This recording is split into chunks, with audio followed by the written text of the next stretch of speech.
aucune réaction de la communauté internationale, dites-vous, mais quand même, c'est sur le bureau de pratiquement tous les dirigeants du monde, parce que c'est une infraction très grave à une discipline acceptée par tous les conflits du monde.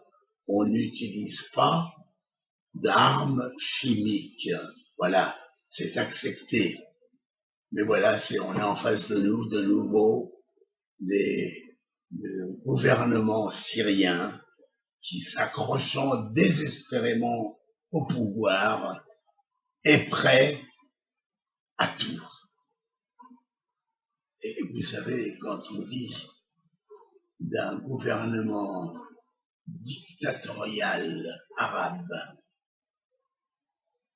qu'il est prêt à tout, eh ben, suivez mon regard et vous savez où ça nous mène.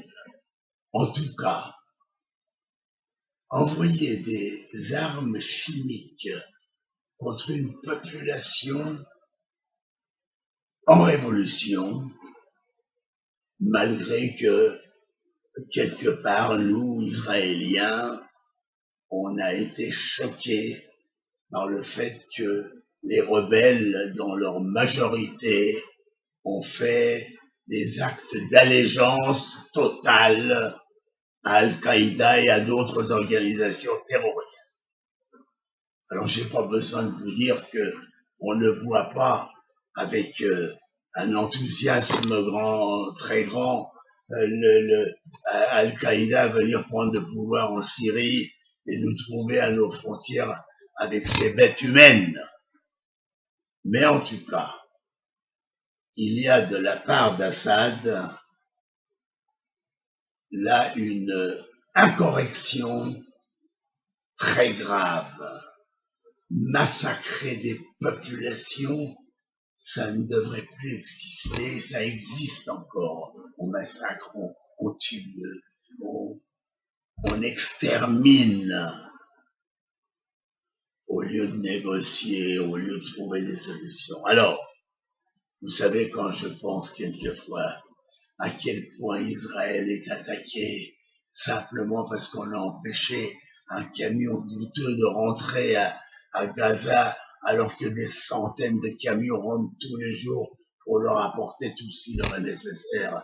Quand on pense que simplement le fait que quelque part on a blessé un jeune qui nous lançait des pierres, les drames que cela peut occasionner, et en même temps, quand on pense au côté barbare, bestial, criminel, l'horreur de ces soldats du gouvernement syrien massacrant des populations entières, parce que il n'y a pas que les rebelles.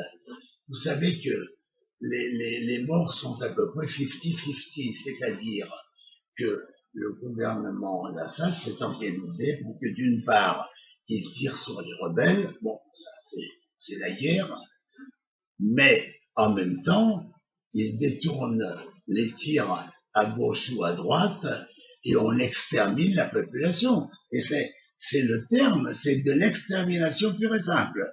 Parce que la population, elle est dans ses appartements, les appartements fermés, les gens sont cachés sous les lits, et puis voilà, on leur démolit l'immeuble, et puis voilà, on annonce 150, 200, 300, 400 morts.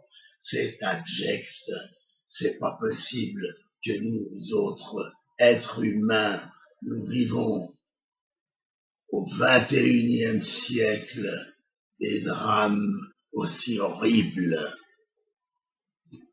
Bon, on continue à espérer que tout ça va peut-être se terminer un jour, mais attention, l'humanité, depuis qu'on a appris d'une façon pratiquement certaine, et vous savez, la source nous vient de Choukagel, qui est au courant de ce qui se passe, croyez-moi, c'est le secrétaire à la défense.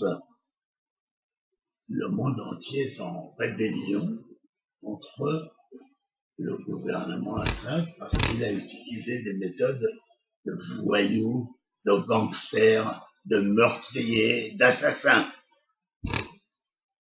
Comment tout ça va se terminer? Qui faut-il soutenir? Les rebelles maintenant qui ont fait allégeance au mouvement terroriste comme Al-Qaïda, ou bien le gouvernement syrien qui finalement, pendant de longues décennies, a su maintenir la paix dans la région et n'a pas attaqué ni Israël ni aucun pays voisin. Eh bien, posez-vous la question, croyez-moi, c'est pas facile d'y répondre. Merci de votre attention. Dizengoff Center, l'espace commercial le plus vaste et le plus diversifié d'Israël. Dizengoff Center, une destination à ne surtout pas manquer lors de vos prochains séjours à Tel Aviv.